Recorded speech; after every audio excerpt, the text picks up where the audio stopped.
Hey, what's up, guys, and welcome back to my reading journey. Hope you're all doing fantastic, and today I'm reading the fourth part of The Passing of Black Eagle. So let's do this.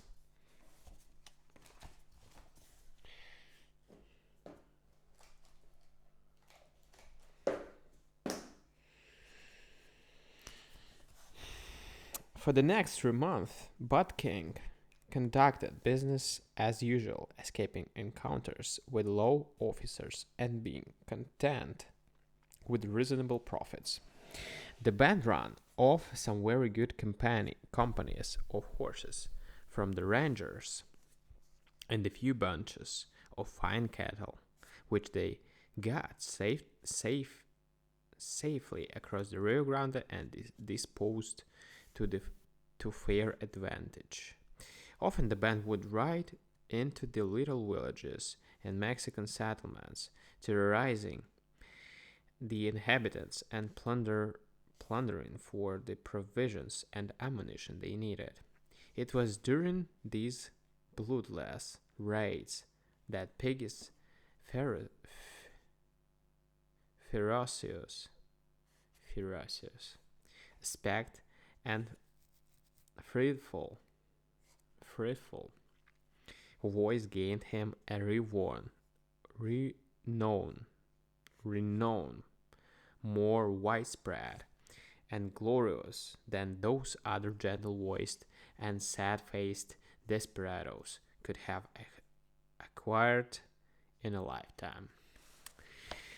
The Mexicans, most apt in nomenclature, first called him the Black Eagle and used to frighten the babies by threatening them with tales of the dreadful robber who carried off his little children in his great beak. Soon the name extended, and Black Eagle, the terror of the border, became a recognized factor in exaggerated newspaper reports and ranch gossip.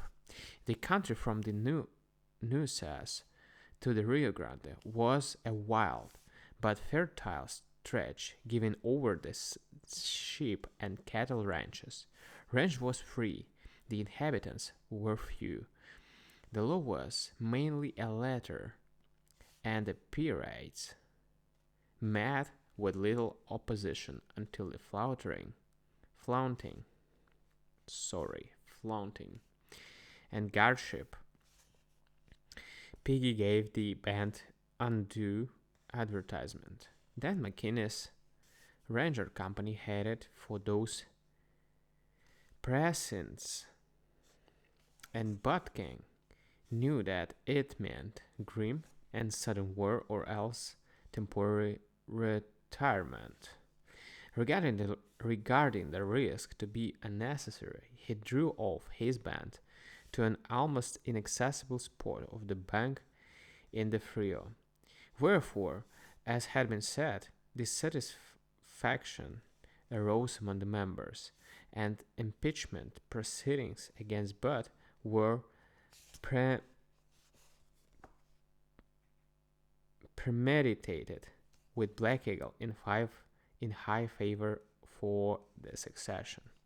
Butkin was not unaware of this sentiment, and he called aside Cactus Taylor, his trusted lieutenant, to discuss it. "If the boys," said Bud, "ain't satisfied with me, I'm willing to step out. They're bucking against my way of handling them, and especially before I concludes to hit the brush while Sam Keenis is reading the line. I save them from being shot or sent up on a state contract, and they up and says I'm no good. It ain't so much that," explained Cactus, "as it is the plum loquat about Piggy.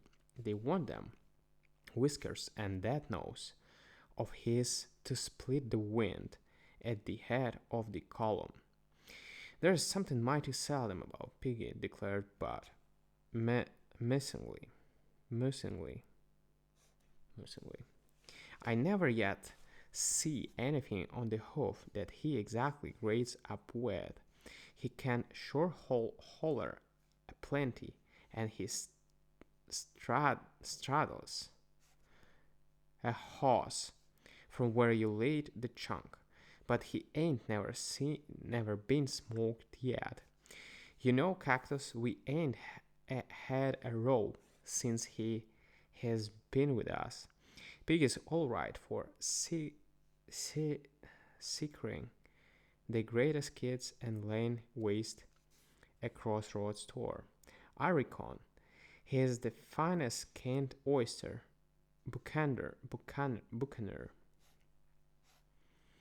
and cheese parade that ever was, but how's his appetite for fighting? I knowed, I knowed. That's the old version. The modern version, I've known some citizens you'd think was starving for trouble get a bad case of dyspepsy. The first dose of lead they had to take. He talked all spreadled out, said Cactus. But the rook uses he's been in.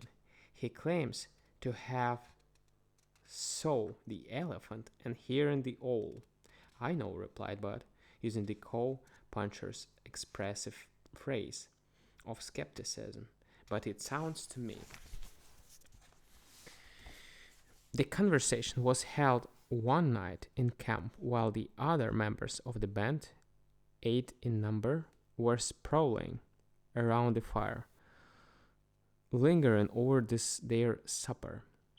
When Bud and Cactus ceased talking, they heard Piggy's formidable voice holding forth to the others as usual while he was engaged in checking, though never satisfying, his ravening appetite. What's the use, he was saying, of chasing little red cows and horses rounding from thousands of miles? There ain't nothing in it.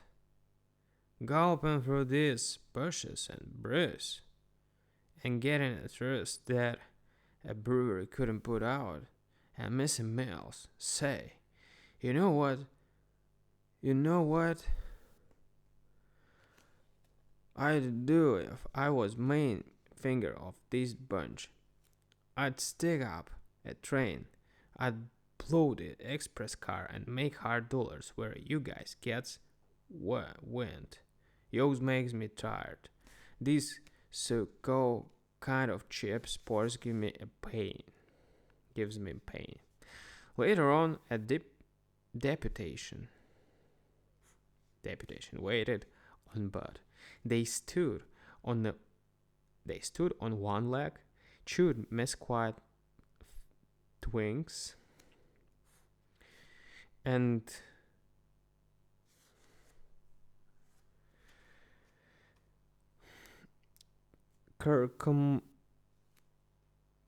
circumlocuted, for they hated to hurt his feelings, but foresaw his business, and made it easy for them. Bigger risk and larger profits was what they wanted. The suggestion of Piggy's about holding up a train was a fire.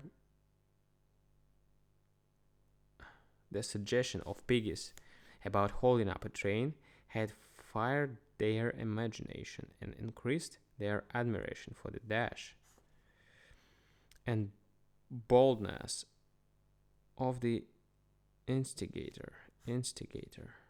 They were such simple, artless, and custom-bound bushrangers that they had never before thought of extending their habits beyond the running off of livestock and the shooting of such of their acquaintance as ventured to interfere.